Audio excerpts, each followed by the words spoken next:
Story times all through.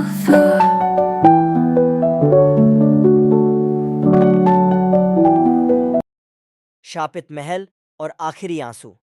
उत्तर भारत के घने जंगलों के बीच एक वीरान महल खड़ा था, दुर्ग विलास।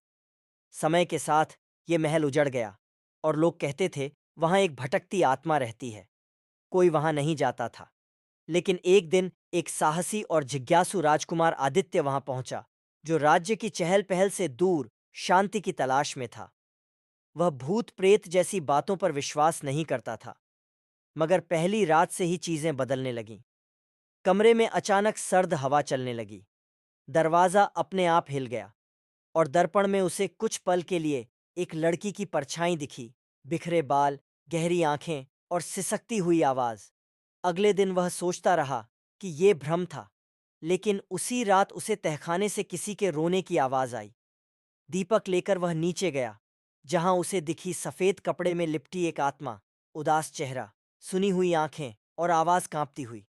आत्मा बोली, मैं यामिनी हूं, इस महल की राजकुमारी। मैंने एक साधारण सैनिक से प्रेम किया था, पर मेरे पिता ने इसे अपमान समझा और मुझे यहीं इसी दीवार में जिंदा चुनवा दिया। अब मैं हर रात जागती हूं, अपने अंतिम आंसू लेकर। राजकुमार सन्न रह गया, लेकिन उसने भागने के बजाय उसकी कहानी को महसूस किया। अगले दिन उसने ग्रंथ, दस्तावेज और इतिहास की किताबें पढ़ीं। सब सच था।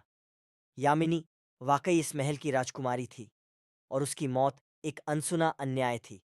तीसरी रात आदित्य ने एक छेनी और हथौड़ा उठाया और उसी दीवार तक पहुंचा जहां आत्मा कैद थी। जैसे ही वह ईंटें हटाने लगा, आत्मा की चीखें गूंजने लगीं, लेकिन वह रुका नहीं। जब आखिरी ईंट गिरी, एक जोरदार रोशनी फैल गई और आत्मा शांत हो गई। अब उसके चेहरे पर दर्द नहीं, सिर्फ शांति और मुस्कान थी।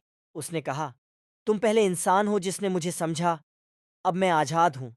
फिर वो रोशनी में बदलकर आसमान में समा गई और जमीन पर रह गया एक सुनहरा कंगन जो कभी यामिनी का था। महल अब पहले जैसा नहीं था। वहां डर नहीं था, सिर्फ एक कहानी की खुशबू थी, एक आत्मा की जिसे प्यार और समझ से मुक्ति मिली। और आदित्य, वह सिर्फ राजकुमार नहीं रहा, अब वो कहानी का हिस्सा बन चुका था, हमेशा के लिए। Please like, share, and subscribe.